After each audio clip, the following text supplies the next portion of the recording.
I was born in Paris, Texas, which a lot of people know from the film Paris, Texas, because Ry Cooder did the soundtrack for it, which is awesome. I grew up in a town 22 miles down the road called Honey Grove, which is a town of about 1,700 people. I met this man in Paris, Texas named Roosevelt Twitty, who was a real deal Texas blues man. He asked me if I liked blues. I said, I don't know what that is. And then he played a little bit like in the style of Lightnin' Hopkins, and that changed everything for me. Instantly, like my life was different.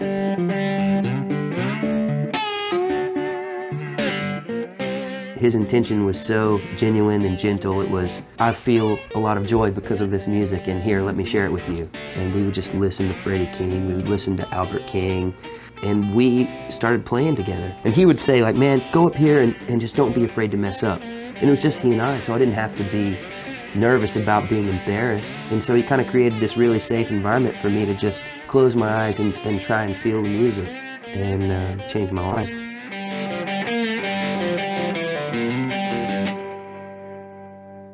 It started out as, I want to play the blues. I want to feel the blues. I want to make people feel the blues. And then as I got older, I saw the Black Crowes. And then I realized that they were playing the blues with longer hair and more distortion and a little louder. So I said, oh, rock and roll kind of is the blues. I was always bummed out as a kid that I couldn't make my friends get into Freddie King or Lightnin' Hopkins the way that I was into it. So I thought, man, I'll play rock and roll and I'll trick them into listening to the blues. Like, it was sort of this scheme that I'd created in my head.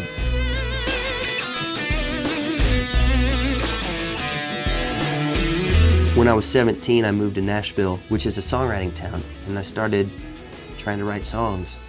And I thought I was going to be a songwriter for other people. I would go to restaurants and sit there and try to strike up conversations with people, hoping I would run into someone who would be looking to play drums in a band or looking to be a bass player. And then I met a drummer named Caleb Crosby, who I've been playing with ever since. We started a band called the Shakedown, and I realized I was writing songs for myself.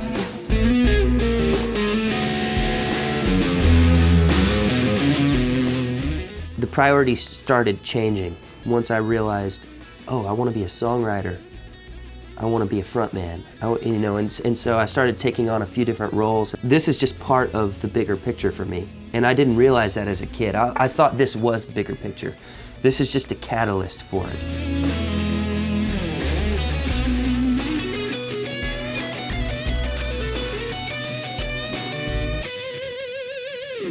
Like, I moved to Nashville away from all of my friends and family. I didn't realize how much that was gonna require. I didn't realize that that was gonna mean I would have to eat ramen noodles for years on end. And that I was gonna max out credit cards, and that I was gonna acquire a lot of debt to buy vans and road cases, and I was gonna have to sell things that were really, valued. And we told our agent, book us anywhere, book us everything. Oh, we have to drive to Amarillo for a one-off? Oh, it's 15 hours there, 15 hours back. We got a 30-minute set. Call it the 30 for 30 tour. Let's do it.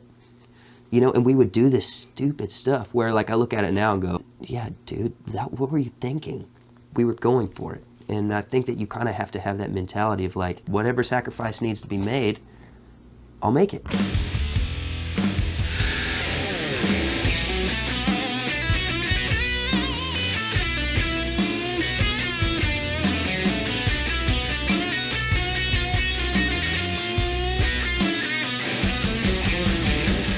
Would go and take meetings as a kid. They would say, like, oh, we're gonna put you in a band, you're gonna be this. Dude, we got offered crazy record deals, but I wouldn't have been able to do what I wanted to do. And I've always kind of held on to that, going, no, man, I have to be able to look myself in the mirror before going to sleep and go, I like you. You're working from a place of integrity.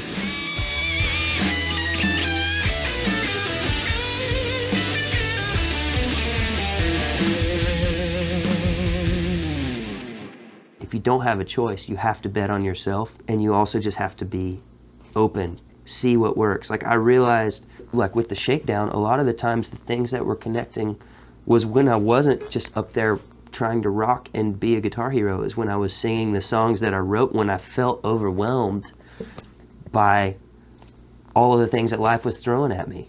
And then whenever I started being honest with myself, going, this really sucks. This is hard. I don't like this. I don't feel good about this. I feel insecure about this. And writing those songs, then seeing the people who are coming out to the shows singing those songs, because everyone, that's life, man. Like, everybody goes through that.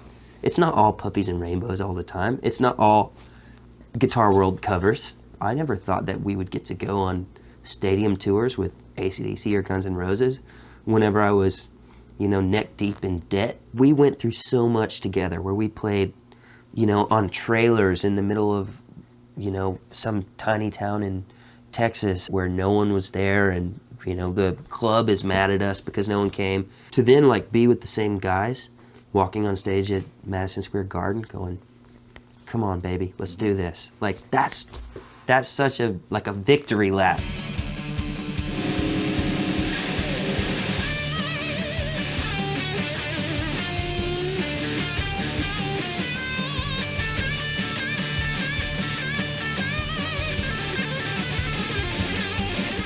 The first stadium-sized show we ever did with AC/DC was in Lisbon, Portugal. I realized, okay, cool, when you're playing these huge outdoor venues, sometimes shreddy, shreddy, shreddy doesn't translate as much as just hitting an A chord with all your might.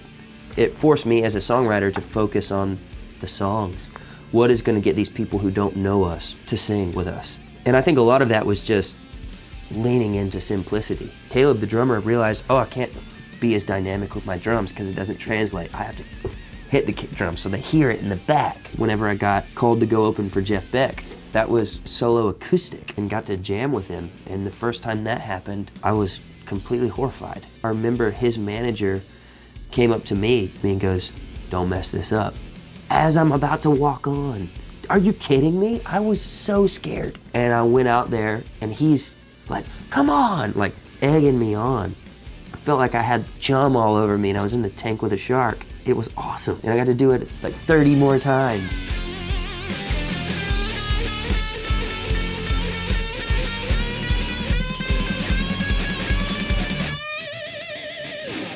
When I started working with Ernie Ball, I was so obsessed with Stevie Ray Vaughan, and the thought of playing really big strings and having to fight your guitar a little bit. And I could never really get on board with the 13s, or, I didn't even really like playing 11s, but I did like the way that having the big strings on the top felt, because I've always kind of tuned down to E flat. This is always an E flat. I've got one that's always E flat and drop D, so C sharp. I started doing custom gauges from Ernie Ball early on, where I was doing 10, 13, 17, 30, 44, 54. I was like, you know what? I'm just going to do the 52. And I've gotten so used to just doing the 10 to 52 that that's what I've been using for a really long time. The resonator I take out with the Shakedown is normally an open G, a half step down. I've been told by a lot of people that I should put the Ernie Ball electrics on that, but I like the acoustics on it better.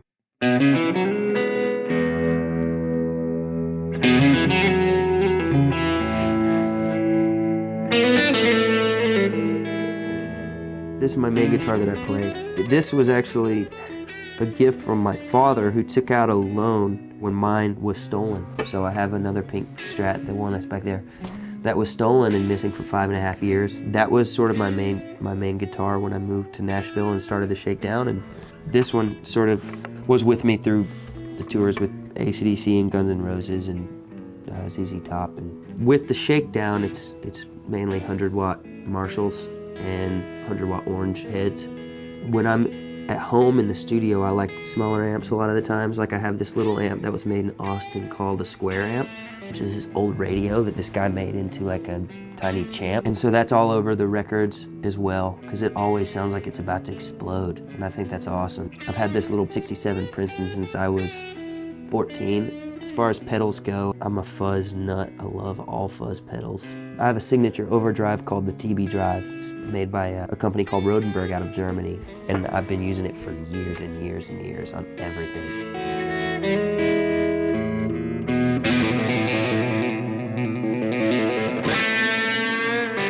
I think my goal as an artist is just to keep pushing myself, to keep creating.